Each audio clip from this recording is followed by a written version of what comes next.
Students ये हमारे पास in text question 1.18 from page number 24 of the solid state है। ठीक है, तो इसकी स्टेटमेंट में क्या कह रहे हैं, an element with molar mass 2.7 into 10⁻⁻² kg per mole forms a cubic unit cell with edge length 405 picometre. if its density is 2.7 into 10⁻³ kg per meter cube, what is the nature of the cubic unit cell? आपके पास एक element given है जिसका molar mass 2.7 into 10⁻⁻² kg per मोल given है।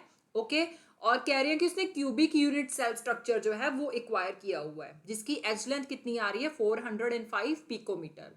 अगर इस element की density जो है 2.7 इंटू 10⁻³ kg पर मीटर क्यूब है, तो इस जो क्यूबिक यूनिट सेल है इसकी नेचर क्या होगी। ठीक है, तो अगर हम देखें तो हमारे पास nature of the cubic unit cell find out करने के लिए फॉर्मूला कौन सा यूज होगा, D equal to Z into M by A cube N A. ठीक है, अब इसमें nature of the unit cell का मतलब क्या है कि आपको Z की वैल्यू फाइंड आउट करनी है कि हमारे पास जो टोटल नंबर ऑफ एटम्स आएंगे इस एलिमेंट के एक यूनिट सेल के विद रिस्पेक्ट वो कितना कंट्रीब्यूशन शो करेंगे। ठीक है, तो वो वैल्यू हम कैसे फाइंड आउट कर सकते हैं, हम Z जो है उसको एक साइड रख लेते हैं, बाकी टर्म्स जो है दूसरी साइड ले जाते हैं। So it will be D a cube N A by M हो जाएगा। ठीक है, आपके पास गिवन वैल्यूज कौन कौन सी हैं, आपके पास डेंसिटी गिवन है दैट इज 2.7 इंटू 10⁻³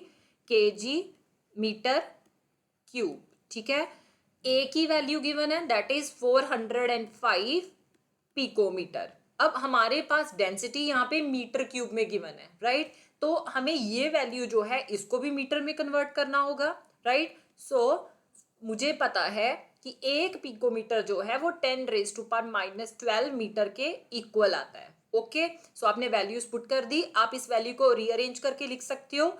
ठीक है, तो अगर मैं ये अज्यूम करूं कि डेसिमल जो है मेरे पास 405.0 है। ठीक है, अगर आप यहाँ पे लिख लेते हो 405.0 ये वैल्यू है। ठीक है, जीरो की तो कोई सिग्निफिकेंस नहीं है, लेकिन अगर मैं ये डेसिमल डिस्प्लेस करती हूँ up to 2 digit from right to left, तो क्या होगा, मेरे पास पावर जो है वो पॉजिटिव आएगी। सो 2 डिजिट डिस्प्लेसमेंट हो रही है, सो 10⁻² आ गया, right. So it will be 4.05 into 10⁻², okay, into 10⁻⁻12 metre. अब दोनों पावर्स मल्टीप्लीकेशन में है, तो आप क्या करोगे, आप सिंपली इनको ऐड कर दोगे। ओके, सो 4.05, लेकिन दोनों का साइन डिफरेंट होने की वजह से सब्ट्रैक्शन हो रही है, 2-12। ओके, सो 2-12, अब माइनस वाली टर्म बड़ी है इसीलिए आंसर भी माइनस में आएगा। सो 4.05 इंटू 10⁻⁻10 मीटर आ गया। डन। अब हमारे पास ए क्यूब बोला गया है, तो आप क्या करोगे, आप ए का क्यूब कर दोगे, दैट मीन्स 4.05 इंटू 10⁻⁻10 मीटर का क्यूब हो जाएगा, राइट। तो जब आपने 4.05 का क्यूब किया तो यू विल गेट 66.43, और 10⁻⁻10 का cube that means power simply इसके साथ मल्टीप्लाई हो जाएगी। So -10 into 3 that will be 10⁻⁻30। Okay, metre cube आ गया, राइट। अब Na की value that means Avogadro number of atoms. Okay, so ये कितनी है 6.022 इंटू 10⁻23 एटम्स पर मोल, मतलब एक मोल में हमारे पास इतने नंबर ऑफ एटम्स प्रेजेंट होंगे, राइट। अब मोलर मास हमारे पास कितना गिवन है, that is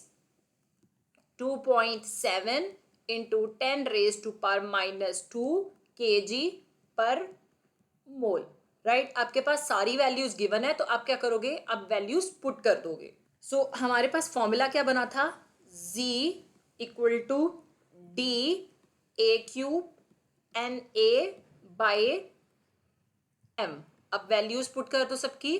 so Z equal to D की वैल्यू डेंसिटी 2.7 इंटू 10⁻³ kg पर मीटर क्यूब थी। ठीक है, ए की वैल्यू हमने कितनी फाइंड आउट की थी 66.43 इंटू 10⁻⁻30, ठीक है, मीटर क्यूब। ओके, और Na की value Avogadro number of atom 6.022 into 10⁻23 atoms पर मोल। Okay, divided by molar mass 2.7 into 10⁻⁻2 kg per मोल। ठीक है, अब जो यूनिट्स कैंसिल होती हैं वो कैंसिल कर दो। केजी के साथ अपने केजी कैंसिल कर दिया, मोल इनवर्स के साथ मोल इनवर्स कैंसिल हो गया, मीटर क्यूब के साथ मीटर कैंसिल हो गया। ओके, एंड यूनिट क्या रह गए, एटम्स ओनली। ठीक है, अब यहाँ पे 2.7 जो है वो 2.7 के साथ कैंसिल हो जाएगा, राइट।